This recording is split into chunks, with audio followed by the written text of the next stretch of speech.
Chers amis, bonjour, vous êtes sur Metifta Université. Petit intermède, vous avez une langue, la langue française, la langue anglaise, toutes ces langues dites véhiculaires, c'est-à-dire des langues qui nous permettent d'avancer, de parler, de communiquer, mais dont les racines viennent d'ailleurs, puisque ces langues-là ne sont pas des langues mères, ce sont des langues véhiculaires. Voilà, nous avons un permis de parler français comme de parler anglais ou allemand ou espagnol, portugais. Toutes ces langues-là ont une origine, donc ont une mère. Leur mère, pour toutes ces langues dont je viens vous parler, dont je viens de vous parler, c'est le grec, le latin. Mais le grec et le latin ont aussi des grands-mères. Donc, qui sont le phénicien, l'arabe, l'hébreu, l'araméen, le nabatéen, l'accadien, l'ougaritique.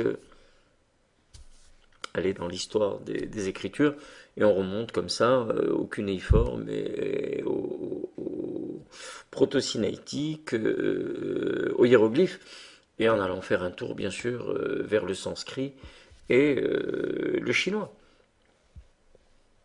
Ben, c'est ça, l'Europe des langues. Donc, ben, la langue française n'est pas exclue de tout ça, au contraire. C'est cet enrichissement par ces différences qui font que une langue est agréable à être dite, à permettre cette communication, et ça permet un enrichissement extraordinaire.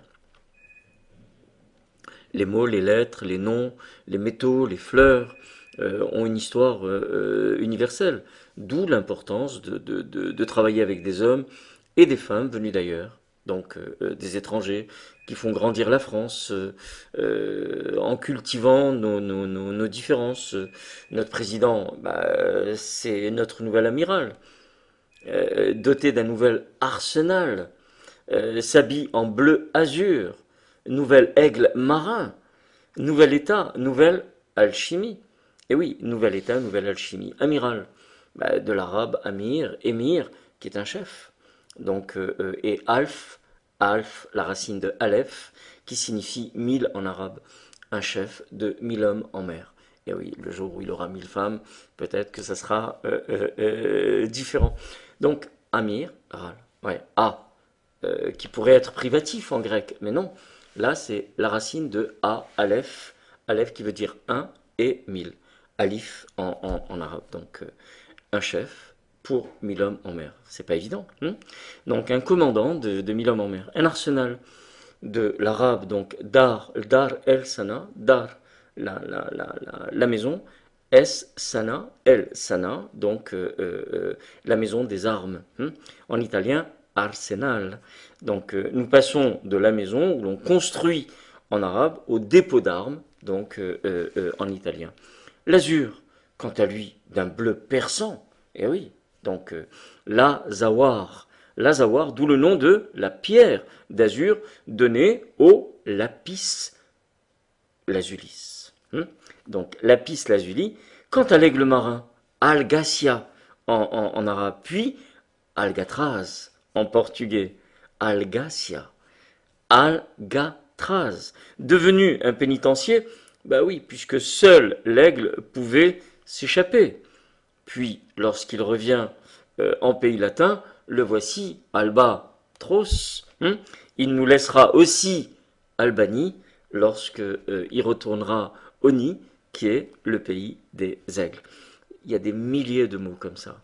On en prendra de temps en temps. On en fera une petite récréation.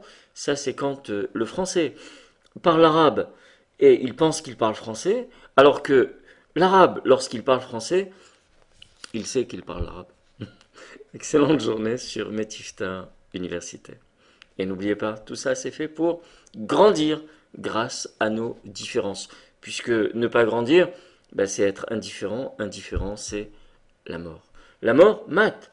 Échec et mat. Échec et mat. Et oui, chamat, le roi est mort. Encore un petit mot. De vérité. Ben, de vérité, c'est juste émet. Émet. C'est-à-dire qu'on va donner un peu plus de souffle à la mort. Et là, on sera dans la vérité.